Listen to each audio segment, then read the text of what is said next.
Hello everyone, I'm Jack Fisher and welcome to my world. And once again, I'm going to talk about superheroes and romance. I know, I talk about that a lot on this channel, but what can I say? I'm a romantic at heart. I love romance in all mediums, especially comic books. And whenever there's a romance worth celebrating, I'll gladly highlight it. But sadly, that's not the purpose of this video.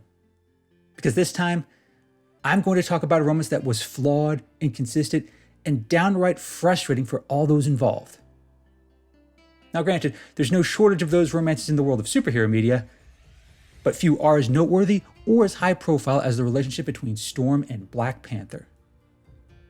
Now, I may upset quite a few people by saying this, but I believe that Storm and Black Panther are a case study in how not to develop a superhero romance. I thought the way Marvel handled their marriage, their relationship, and everything about them was just so wrong on so many levels.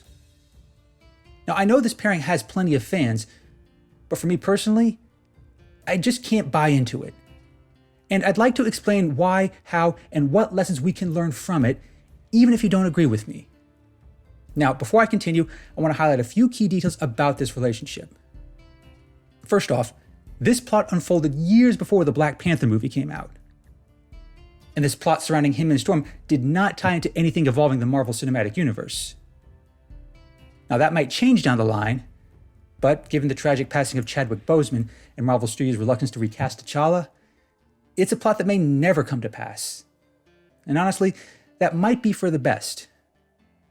Because in terms of the actual story, the romance between Storm and Black Panther only became a tangible thing in the mid-2000s. It started to manifest shortly after the events of House of M. And it really picked up during the events of Civil War, the comic, not the movie. Now, I'm going to dive into the details of their relationship in a moment, but right now, the most important factor of note is how quickly it all came together. And in Black Panther Volume 1, Issue 18, it became official. Storm and Black Panther got married in what was billed as the highest profile superhero marriage since the wedding of Cyclops and Jean Grey. It even managed to temporarily stop the ongoing hostilities that had been unfolding in the events of Civil War. That's just how big a deal it was. On paper, it was billed as the union between two of Marvel's most prominent black superheroes. It was presented as this dream wedding between a weather goddess and a king. Marvel even commissioned high-profile designers for Storm's wedding dress. It could have made for a beautiful moment for Marvel, Black Panther, Storm, and superhero comics in general. There was just one glaring problem with it all. It was so shallow, contrived, and rushed that it might very well be the least compelling romance in the history of superhero comics. And yes, I am counting that time Juggernaut had a fling with She-Hulk. Now, I know that's quite a statement for two characters who are so iconic, well-rounded, and endearing. And I don't doubt that more than a few people disagree with me. But there's a reason behind this sentiment, and I promise it's not overly petty. Because in my opinion, the most glaring flaw by far was just how forced the relationship was in the first place. From the very beginning, Storm and T'Challa's romance was less about the narrative ties between the two characters and more about the fact that they were two prominent black superheroes. It felt less like a love story for the ages and more like a gimmick.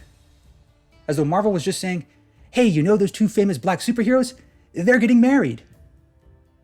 That might not have been how it was marketed, but that's kind of how it felt. Never mind the idea of two characters having actual chemistry with one another.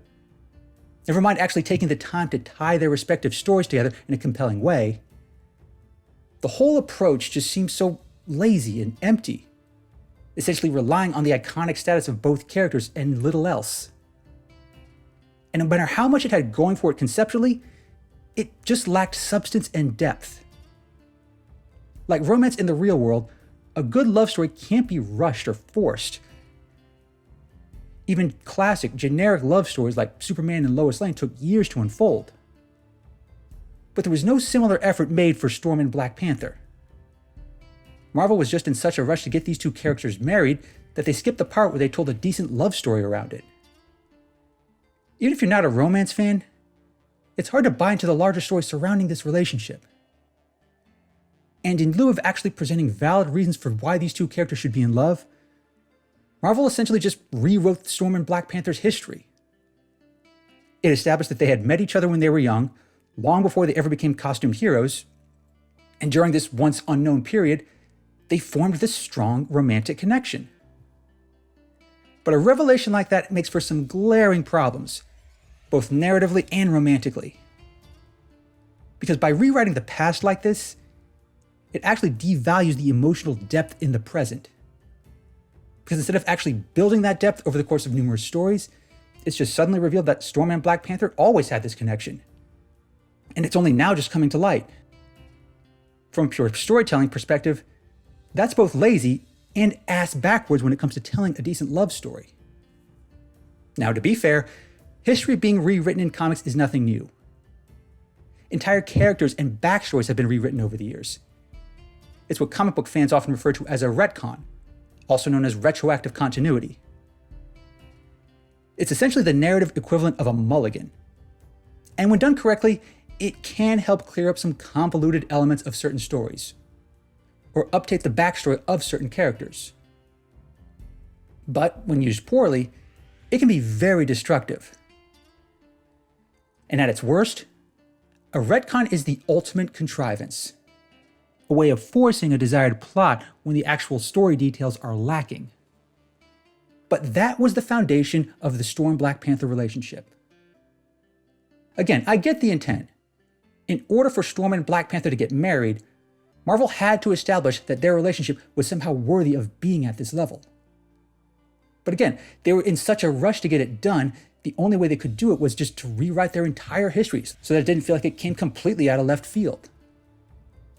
And that essentially meant that all the necessary elements that go into a great romance basically happen behind the scenes. Now, to appreciate just how underwhelming that is, contrast that with the romantic subplot we saw in the Black Panther movie between T'Challa and Nakia. There really was nothing contrived about their respective stories. These two characters both had their own unique narrative. And in pursuing their respective narratives, they came together in a way that felt organic, genuine, and sincere. There was no need to rewrite the past or rely on outside forces. The romantic chemistry all unfolded and blossomed beautifully in the present. It was, in my opinion, a legitimately well-written romantic subplot, of which there have been few in the Marvel Cinematic Universe. But there was nothing of the sort written into Black Panther and Storm's relationship in the comics. Because even before the retcon that served as the basis for their relationship, these two characters followed very different stories. Since her debut in 1975, Storm has been an integral part of the X-Men and their history. And along the way, she's had various romantic relationships with the likes of Bishop, Nightcrawler, and Forge. And for a time, she had a pretty serious relationship going on with Wolverine. And none of those romances relied on changing anything about their past. At the same time, Black Panther followed his own story with the Avengers. And along the way, he also had his share of romantic relationships, most notably with former Captain Marvel, Monica Rambeau. And even though those relationships didn't last, there was at least a general effort to build a coherent story around them. And the very fact that Storm and T'Challa pursue these relationships in the first place really undercuts their retconned history. It makes the idea of them sharing this bond in their youth seem a lot less profound. And even if there were other forces keeping them apart, the fact they followed such distinct life paths further undermines the sincerity of their relationship. On top of that, it also has some distressing implications. Throughout the X-Men's history, the team has been on the run and on the brink every other week, it seems. And in some cases, it has led to outright tragedies. Just see the events of the Mutant Massacre or God Loves, Man Kills. And during many of these moments, Storm was often on the front line with her fellow X-Men. She and her friends struggled so much, and all the while, T'Challa, king of the most advanced nation in the Marvel Universe, didn't really do much to help. Unlike Wolverine and Forge, he was never there to share in those struggles or even offer support. Now granted, T'Challa certainly had his own shares of struggles. He, the Avengers, and Wakanda have fought many battles over the years. But through all those stories, neither he nor Storm ever really went out of their way for one another. Not until their history was retconned. And that raises more than a few questions about the depths of their connection. Because circumstances or not, if these two are supposed to have this love story that goes back all the way to their youth, why would they never reach out to one another? Why would they never make the effort to support one another in their time of need? Again, that is not a trivial oversight. Even if they parted on bad terms, it just makes the idea that they always had this deep bond seem less and less believable. And besides, sharing struggles is one of the most important components of a real functional romance. That applies to both the real world and the world of superhero comics. Trying to build a quality romance without that is kind of like trying to build furniture without a hammer. Yes, you can try, but if you don't have the right tools, the results are going to be limited at best. The fact that Storm and Black Panther shared such different struggles almost guaranteed that their marriage was bound to fall apart at some point. And eventually, that's what happened. When the Avengers and X-Men eventually clashed in the big Avengers vs. X-Men crossover event, Storm and Black Panther found themselves on opposite sides. Naturally, T'Challa sided with his fellow Avengers, and Storm sided with her fellow X-Men. The conflict got so bad that it left Wakanda in ruin. And by the end, their marriage was effectively annulled.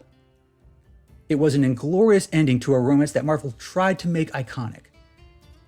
Unfortunately, it just went about it in all the wrong ways for all the wrong reasons. Now, in recent years, some writers have tried to rekindle that romance. And in some recent Black Panther comics, there have been signs that they're at least entertaining the idea of getting them back together. But given how their marriage ended, it's going to be an uphill battle to say the least.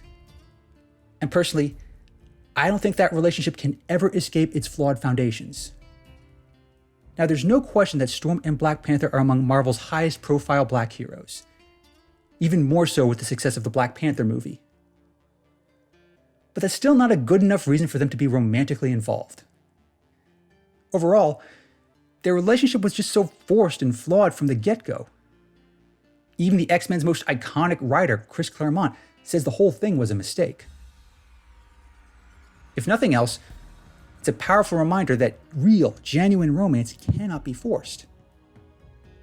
Strong relationships, regardless of whether they're mutants, kings, or ordinary people, share in their respective struggles. They support one another and guide one another, letting the present inform the future rather than relying too heavily on past connections. Storm and Black Panther just had none of those elements going for them. If anything, Marvel's approach to forging their relationship only gave them more reasons not to be together.